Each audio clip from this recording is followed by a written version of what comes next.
Now, as you're comfortable and relaxed and at peace,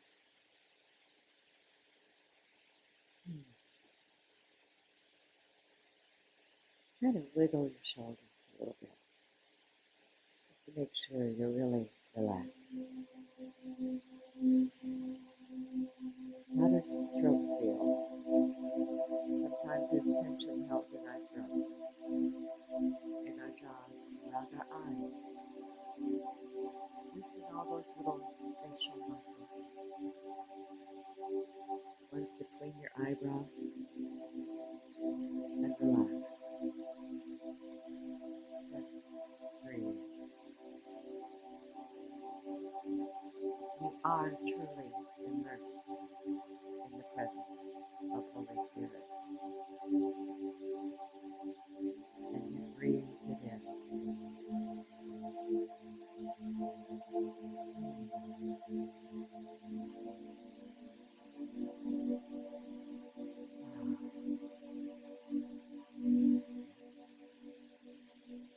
Let these words enter your awareness lightly and gently. Let them heal whatever needs comforting in you.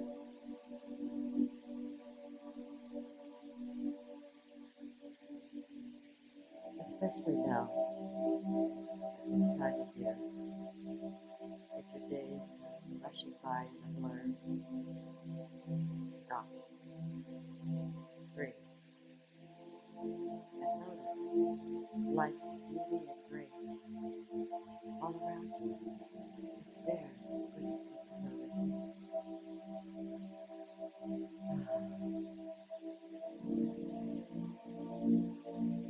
And if you should feel overwhelmed with whatever, rest where it is yourself. My grandma used to say, rest your bones. Sit down in the silence, away from the Christmas music or whatever else. Just silence and rest. If you're exhausted,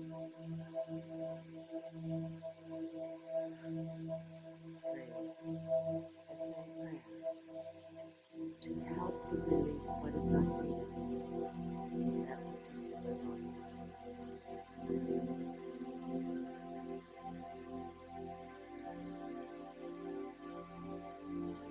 Another word probably for my grandma was taking good food to nourish your body, taking wisdom to nourish your body, and wonder, especially wonder, to nourish your spirit. And now, exhale and exhale the love all around you. Just breathe into the silence and let it do its thing.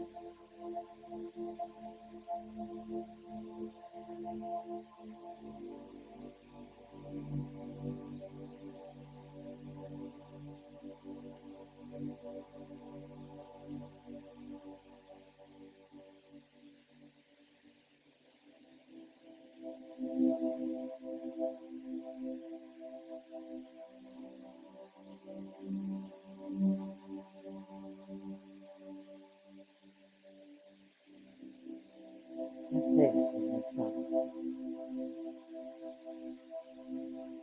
because the universe herself has absolute faith in you. So it is.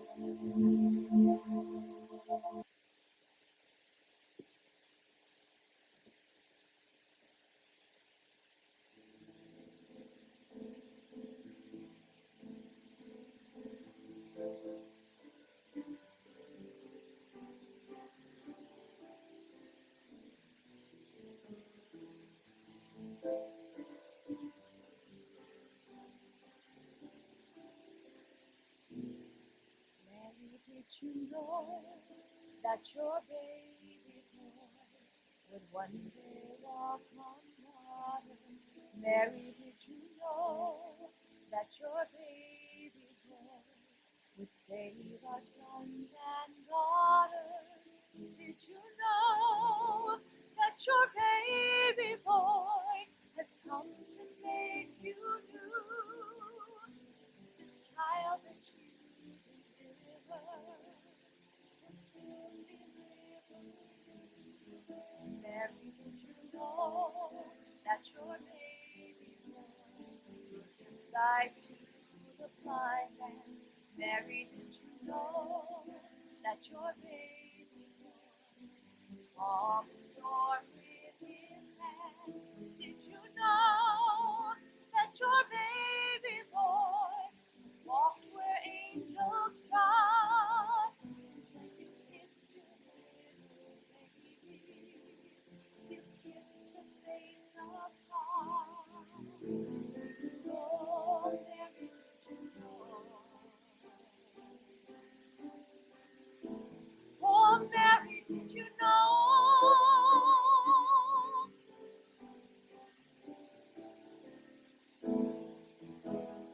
Blind will see, deaf will hear, dead will live again. The lame will leap, the dumb will speak, the praises of the Lamb.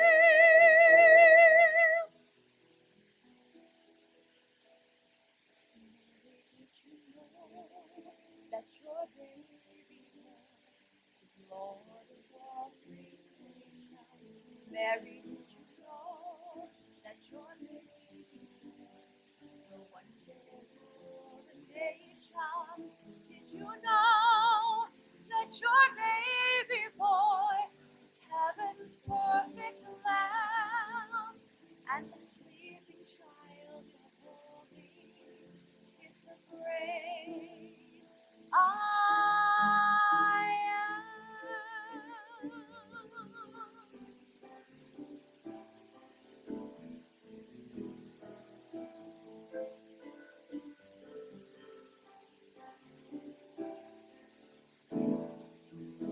The blind will see, the deaf will hear, the dead will live again.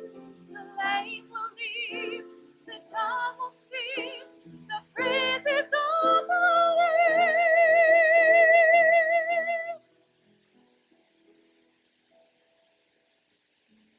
Did you know that your baby boy is Lord of all creation? Mary, did you know that your baby boy will one day rule the nation? Did you know that your baby boy is heaven's perfect lamb? And the sleeping child you're holding is the great I am.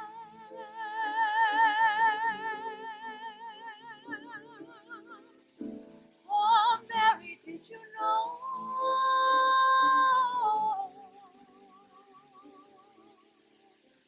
Oh, Mary, did you know?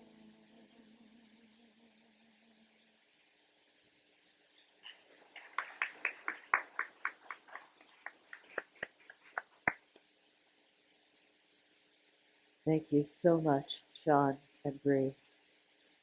I mentioned earlier that this song is the whole Christmas story. It really is. If you could listen to that recording over and over until it really sinks in, the great I am, the child you delivered will one day deliver you. It's the Christ within us that it's singing about as well. Okay. A man told his wife all he wanted for Christmas was an Xbox. That's it. Beginning and end of the list, Xbox.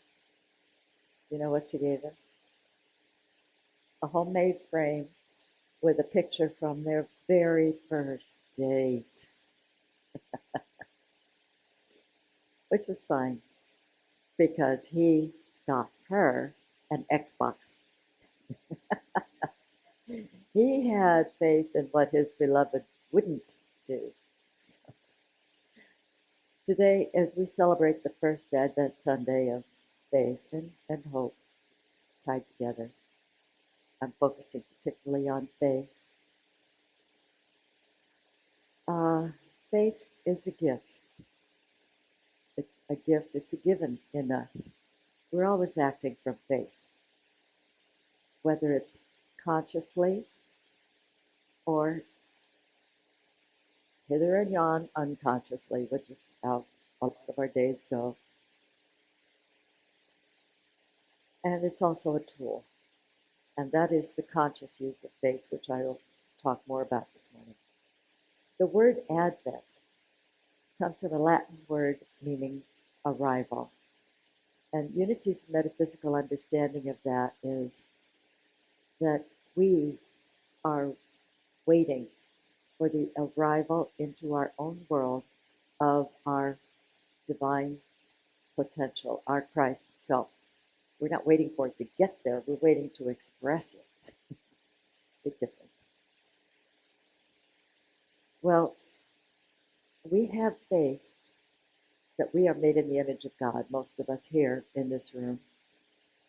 We've heard it so many times, and sometimes we even see it in certain people, as we heard it in the music expressed. And we have faith in individual people, what they will do and what they won't do. We especially, though, need to become aware of faith in ourselves. Faith in ourselves sometimes is a little short. And we're going to talk about that today, too. Faith in your life, that it really is your life, all of it, the whole journey, its ups and downs, your perceived shortcomings and weaknesses, your strengths. All of that is see it with the eyes of faith. See your life as a journey of a soul seeking communion with its source. More than communion, seeking absolute unity, as is expressed in that phrase, I am. When we say I am, we're moving towards unity with that source. So, as part of faith in ourselves, we listen to that still small voice within us, and sometimes it's not so still and not so small. I didn't mention it earlier, but sometimes the still small voice expresses itself in symptoms. If we don't get the little voice in our head, it'll express in another way until it gets our attention. Now, my friend Judy, who's moved to New Mexico, she is a very good friend. Well, we've known each other about 30 years. And she told me a story. I just got back last week, in fact. She told me a story that happened a long time before I ever knew her. She was newlywed. And it talks about this voice. She was going to have a weekend meeting with her husband, and he had chosen a place that was kind of halfway between the two of where he was working and where she was. And she was very unfamiliar with it, but she was, as the bride would be, eager, so she had a reason. And she left after work. It was dark when she started out, but she realized after a while that she must have missed a turn somewhere because it was a lot longer than it should have taken her to get there. It was very dark, and the road had changed from paved to dirt. And she had no clue where she, and they didn't have cell phones in those days, way back when. I don't know if you can remember, no cell phones. Okay. Suddenly, oil, that one word, burst out, and she didn't know if she was hearing that word in her head. It was filling the car, and she slammed on the brakes, as you would when you something like that startles. Slammed on the brakes. She just sat there, trying to collect her thoughts and her breathing. And she looked behind her. Thank God there was nobody in the car with her. She hadn't started out with anybody. There was nobody over there, nobody. She didn't hear another thing. Still dark, it's all quiet. She's scared out of her mind. So finally, still scared and confused about that word, oil. So she looked at the dash lights, and there was no little red light on. When you're when you need oil, some kind of light comes on there, a little red light, and it wasn't on. And she thought, I guess I have to get out of the car. So she got a flashlight and she pulled out her umbrella. It's not raining. But she just needed something in her hand, like, she was wishing it was a lot heavier. She opened the car door and she got out. She opened the hood and pulled out the dipstick. I don't even know if they still have those things. But anyway, it was completely dry, absolutely dry. Something, I guess her dash lights didn't work, but she knew what that meant. I didn't always know what that meant myself, and I'll tell you what, I found out the hard way. What that means is something called an engine block is going to break. And when it breaks, you don't go anywhere. From where it breaks, it stops and it doesn't go. And there's a lot of smoke and stuff too. Um, that didn't happen to her because this word stopped her right there and she checked the oil. Still dark, still not sure what's going on, but she looked around and there's nothing, no clue. But she looked to her left and she saw a light that she doesn't remember seeing before, but there's a gas station about, I don't know, just half a mile, maybe less, a quarter of a mile from where she is. So she's young and sturdy. She takes her umbrella and her flashlight and she goes to the gas station. She buys a bunch of oil, quarts of it, and gets directions to get back to where she needs to be to get to her husband, and makes it without a hitch. I mean, she puts the oil in, of course.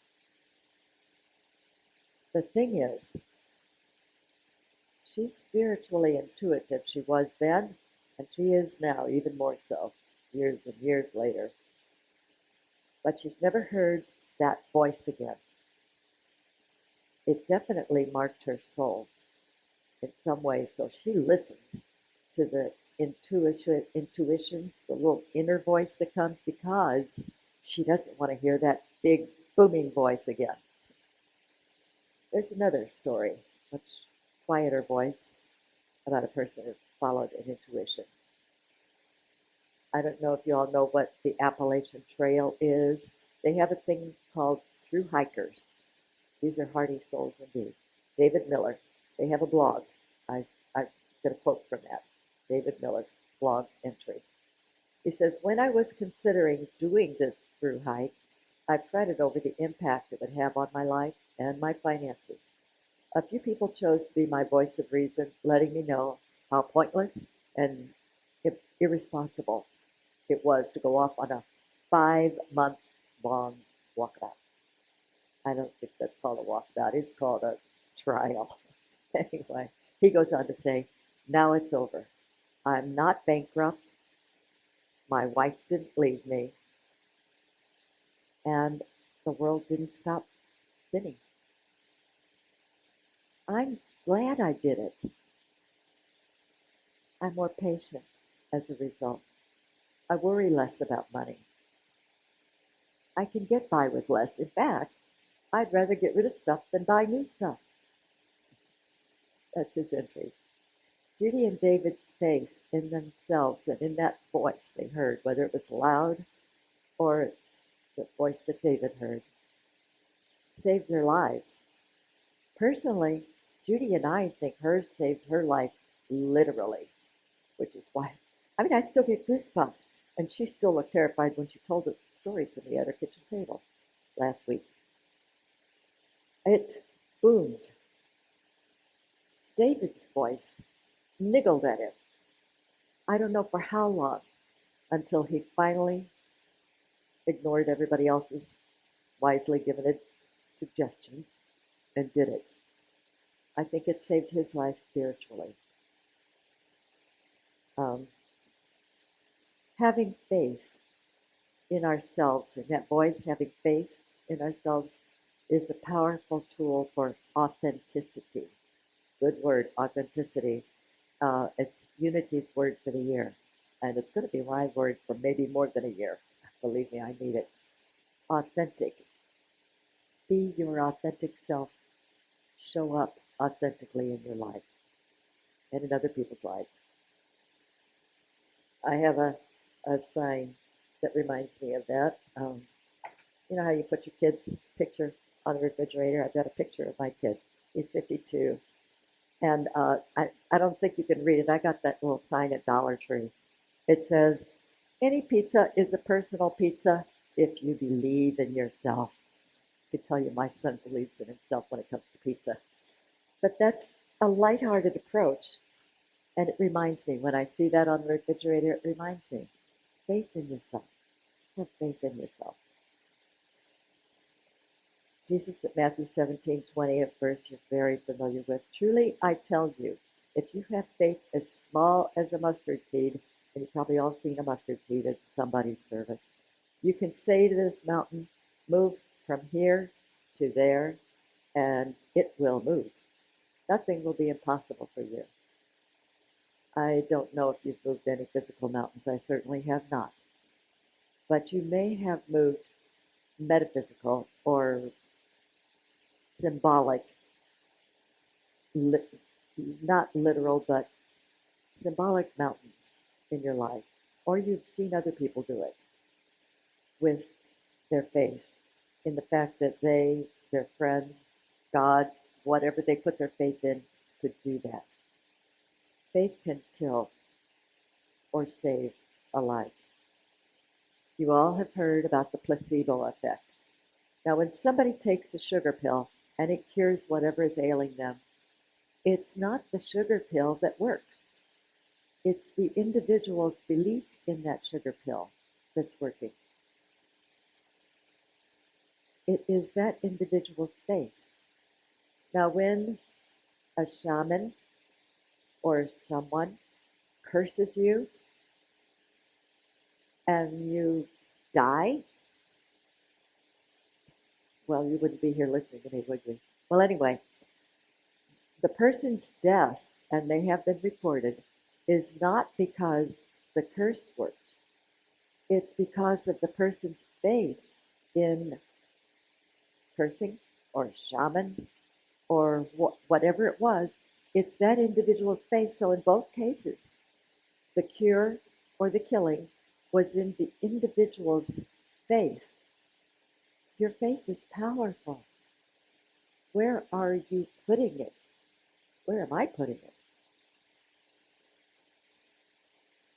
When Jesus healed blindness, he credited faith. In Matthew 9, he says, he touched their eyes and said, according to your faith, let it be done to you. Faith helps us to see possibilities, to see ideas, to see opportunities, to see potential where we might not have seen it.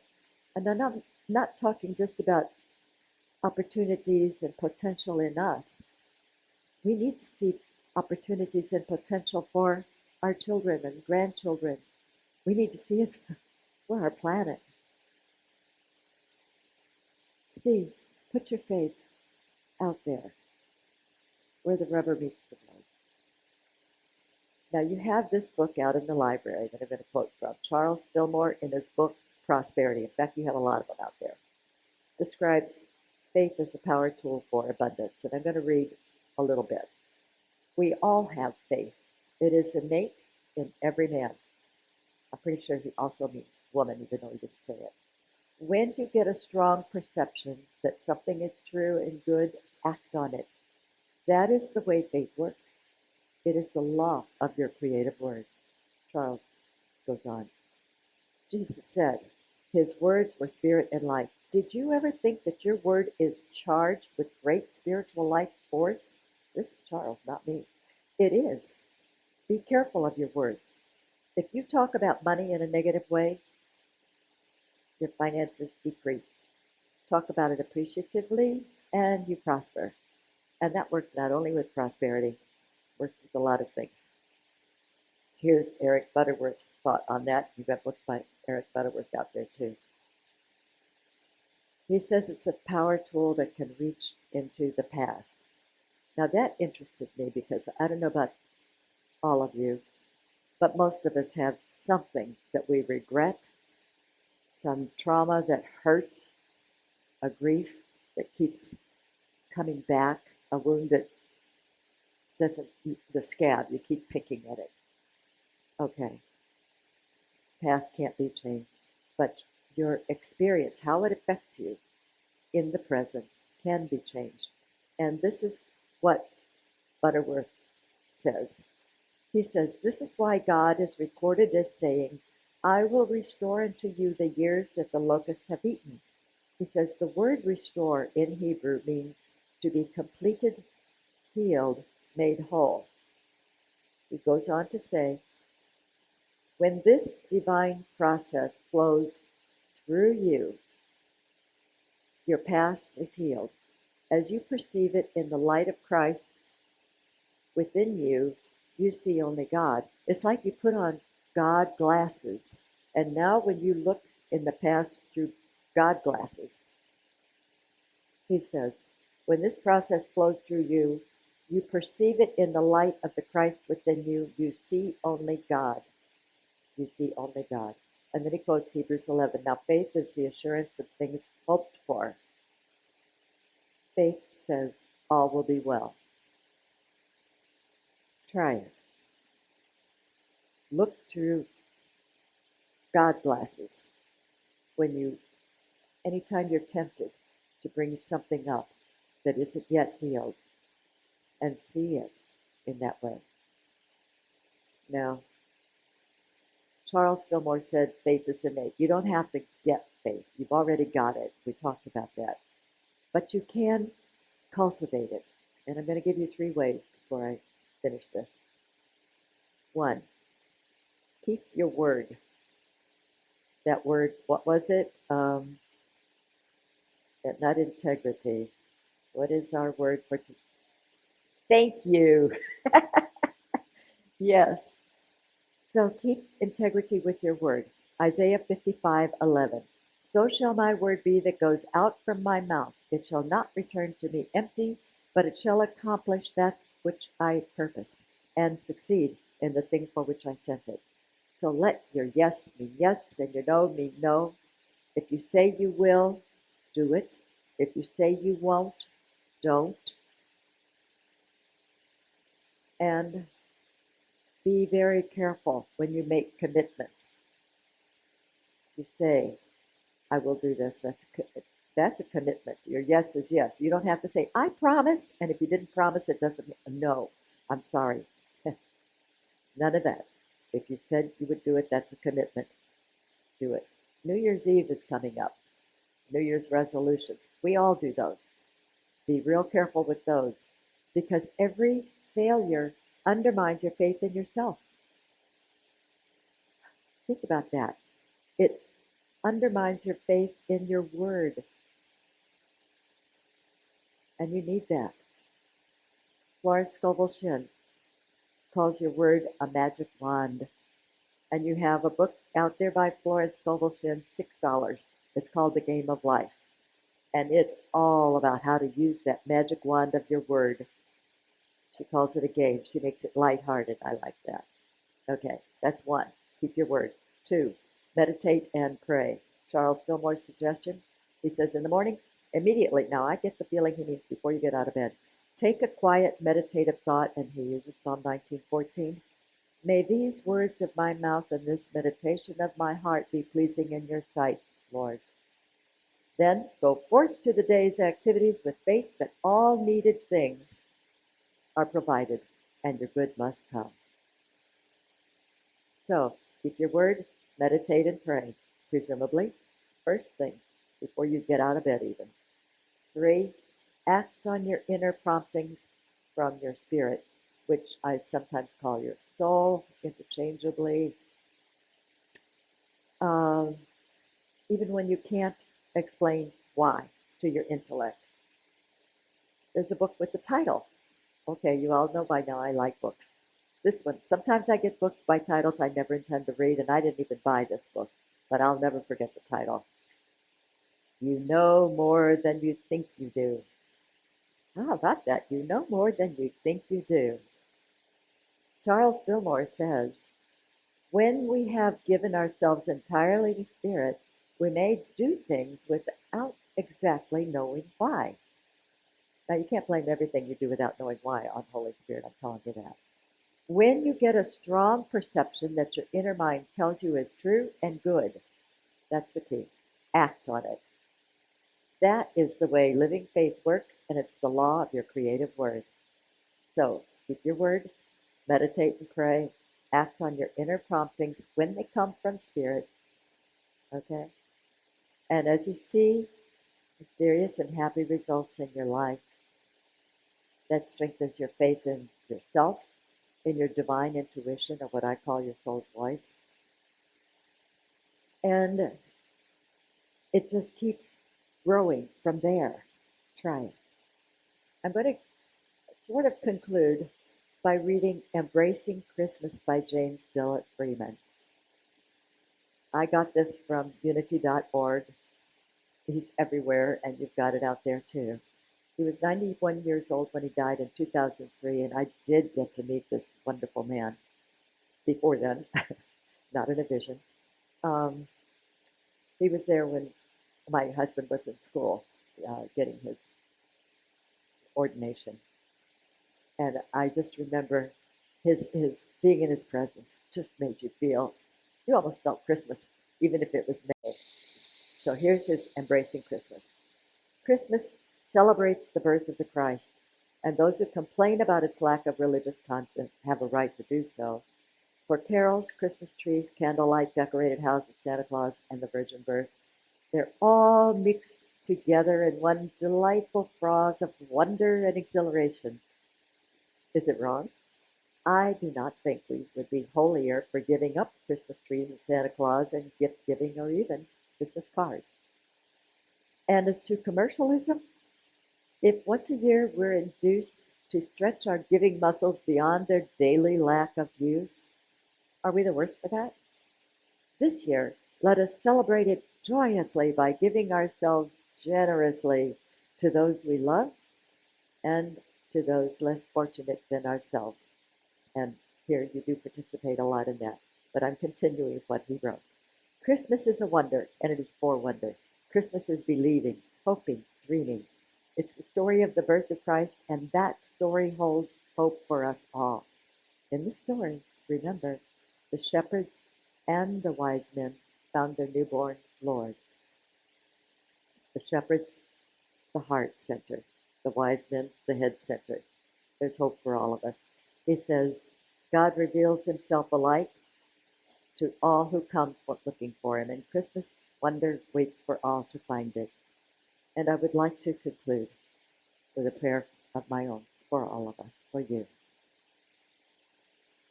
May your faith create many happy miracles for you and those you love.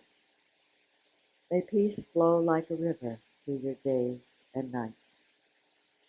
May you say with Solomon, I have found the one whom my soul loves. And finally, may joy be your guiding light. Merry Christmas and amen.